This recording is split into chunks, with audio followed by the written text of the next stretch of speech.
Bonsoir à tous, bonsoir les amis. Je suis vraiment content d'être avec vous. Vous n'avez pas idée. C'est excitant et je me sens épanoui parce que tout simplement c'est un rêve d'enfant. C'est un rêve que j'ai toujours eu de pouvoir ouvrir un genre, de soutenir un podcast et de pouvoir parler avec des gens. Perso, genre, je suis quelqu'un qui aime discuter. Certains vont dire c'est pas vrai, mais les gens qui me connaissent vraiment vont dire ouais, c'est vrai. Il aime discuter. Je suis content de vous avoir. Les gens qui m'ont rejoint, ça fait déjà plusieurs personnes et je vous souhaite la bienvenue et vous ne savez pas à quel point je suis content.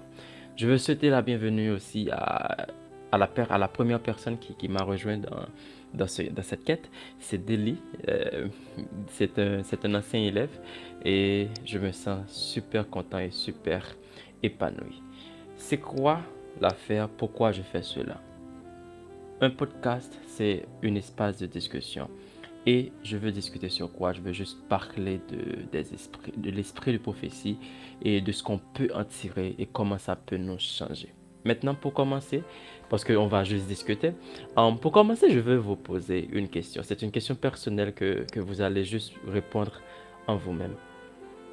Combien de temps avez-vous passé après avoir rejoint l'Église, après avoir été convaincu que le Seigneur est Dieu et qu'il mérite d'être adoré? Combien de temps est-ce que vous passez à prier tout seul?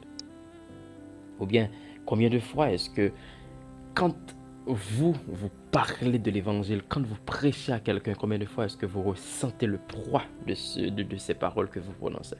Et c'est pour cela que ce matin, j'ai vraiment apprécié le texte que j'ai partagé avec vous. Ça, c'était trop cool. Arrêtez de chercher à prier comme un pasteur. Souvent fois, ce sont des pasteurs qui ne sont même pas convertis. Mais de préférence, apprenez à prier comme des enfants. Pourquoi donc? Quand un enfant, il prie, il parle à Dieu, il parle à son Dieu. Merci Jésus pour la nuit passée en bien. Bénis mamie, bénis papi.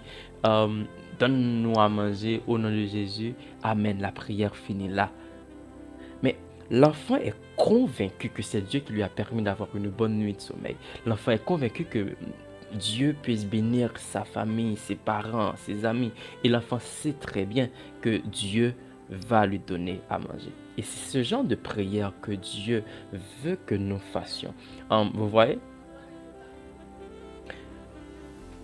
une fois que tu pries comme ça là, tu commences à sentir que Dieu est là et que Dieu t'écoute. Maintenant, on va voir simplement comment est-ce qu'on peut avoir ça comme style de vie. Comment est-ce qu'on peut monter cela si que tu savais le faire une fois par jour. Comment augmenter cela pour que vous puissiez le faire deux, trois fois par jour. Et si vous saviez le faire une fois par fois, comment est-ce qu'on peut faire pour que ça puisse monter et devenir beaucoup plus. Donc, on va juste lire des textes d'Ellen White. On va les commenter et vous allez me donner des feedbacks, soit en privé, soit en direct, peu importe la façon dont vous voulez le faire, faites-le parce que c'est un espace de discussion.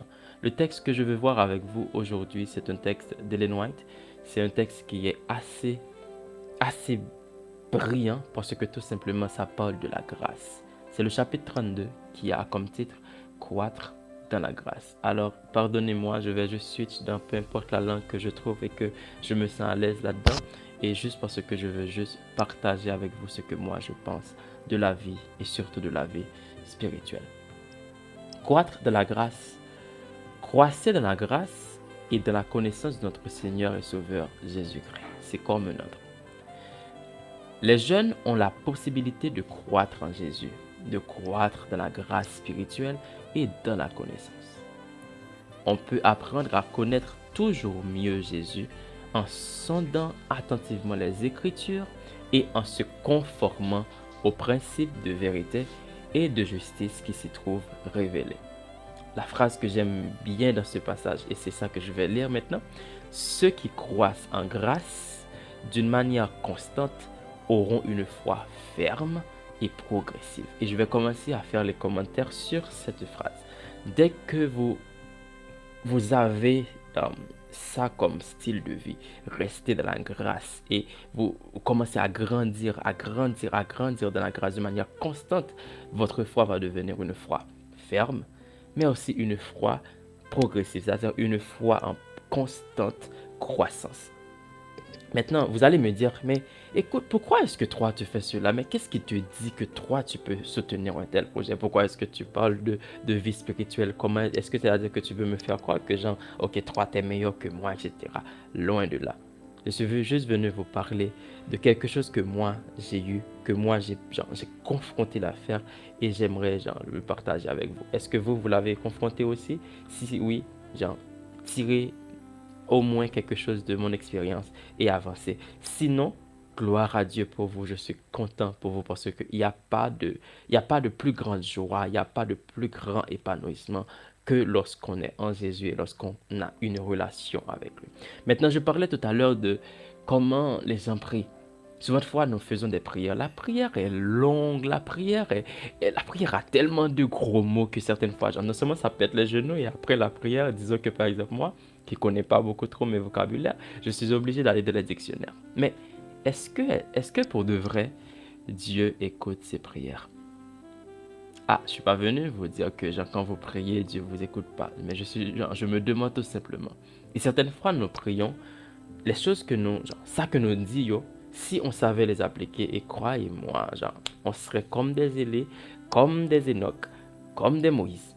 Mais non, au contraire, nous faisons ce qu'on appelle l'apparence de la piété. Maintenant, le conseil que j'aimerais vous donner, c'est ça que j'ai accompli de ma vie. Je vais vous dire pourquoi est-ce que j'ai commencé à tenir ça. C'est parce que tout simplement, souvent de fois, nous rentrons à l'église. Nous sommes des croyants. Et après, nous devenons juste des administrateurs, des gens qui sont des responsables de département, des pasteurs, des anciens, des diacres, des dirigeants d'église. Mais nous n'avons aucune relation, aucune intimité avec le Seigneur. Le Seigneur nous cherche. Il nous cherche et il attend à ce que nous battions toutes nous-mêmes juste parce que tout simplement c'est pour ça qu'il nous a créés, c'est parce qu'il veut rester avec nous et c'est pour ça qu'il a envoyé Jésus, c'est juste pour nous réconcilier avec lui. Maintenant, c'est quoi mon expérience? Moi, j'étais à l'église, oui, ok, j'étais chef de département, responsable ceci, responsable cela. J'ai jamais raté un sabbat, les amis, jamais. Même si je suis malade, je rate pas les sabbats. Bon, exception quand j'étais malade en 2014, n'est pas le sujet. Mais je rate jamais mes cultes, genre, je vais à l'église, je prêche certaines fois, etc. ira. Mais est-ce que les temps que je passe à prier étaient proportionnels au temps passé à l'église en train de faire les administrations? Non. Et souvent de fois, c'est ça que nous faisons. Nous parlons, nous prêchons, nous faisons les réunions, nous faisons tout ce que nous pouvons, mais il n'y a rien entre nous et Dieu. C'est comme si, par exemple, quand nous prions, c'est comme un ami, genre deux amis qui parlent. Maintenant, il y en a un là qui parle créole et puis l'autre qui parle créole, français, anglais. Maintenant, puisque l'ami veut montrer la façon dont il parle, comment il est éloquent, etc., qu'est-ce qu'il fait? Il commence à parler à son ami, oui. Il commence à parler en anglais. Toutes les autres personnes disent waouh, c'est extraordinaire, waouh, waouh, waouh, lui il parle bien. Est-ce que son ami écoute ce qu'il a dit, ce qu'il avait à dire? Non du tout, parce que l'ami ne peut même pas comprendre. C'est pas que Dieu ne nous comprenne, ne nous comprend pas. C'est juste parce que tout simplement, quand nous ne parlons pas à Dieu pour de vrai, mais nous parlons aux gens. Quand nous prions et que nous disons, oh merci Seigneur du fait que dans ta grâce, tu nous as gardés, dans ton amour, tu nous as ceci, tu nous as cela. Grand prière, prière de pasteur, de théologien, de docteur. Wouhou, bien tu sais prier. Mais est-ce que Dieu t'écoute? Est-ce que dans ton cœur, tu sens que tu parles à Dieu? Je vous envoie pas, je vous envoie pas juger les gens pour dire lui, il parle à Dieu pour de vrai, lui, il parle pas à Dieu. Non, je vous dis tout simplement, trouvez un moyen de chercher le Seigneur parce que lui, il vous cherche. Et comment est-ce qu'on fait cela? Et c'est là que mon conseil arrive. Moi, c'est ça que j'ai fait. Jean, je prends des prières personnelles. Je ne vous parle pas de prières familiales, je ne vous parle pas de prières en groupe, de réunions à l'église, etc. Oui, vous savez que vous devez prier en groupe, de vous soutenir les uns les autres, mais je vous parle de prières personnelles, des prières auxquelles tu ouvres ton livret de chant, tu ouvres ta Bible, tu chantes, tu pries, tu fermes les yeux, après tu écoutes le Seigneur qui te parle parce que c'est une discussion. Et dès que tu commences à faire cela, et c'est là que tu vas commencer à croître en grâce d'une manière constante. Et ta foi va devenir ferme et progressive.